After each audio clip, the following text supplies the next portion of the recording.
Для борьбы с лесными пожарами в Якутск прибыл спецборд авиалесоохраны, самолет-зондировщик Ан-26.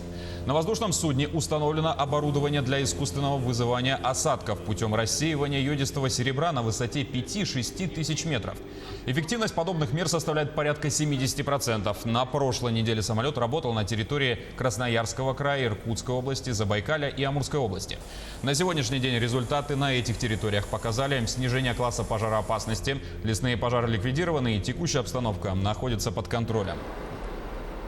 За вчерашний день мы произвели один вылет вокруг города Якутска на расстоянии примерно 200 километров, где было обслужено порядка 10 лесных пожаров. На части из них уже подтвердилось выпадение осадков, в большей степени это западная, юго-западная часть Якутска. И сегодня также мы планируем ориентировочно в 15 часов местного времени произвести вылет по действующим пожарам с целью локализации и ликвидации данных очагов.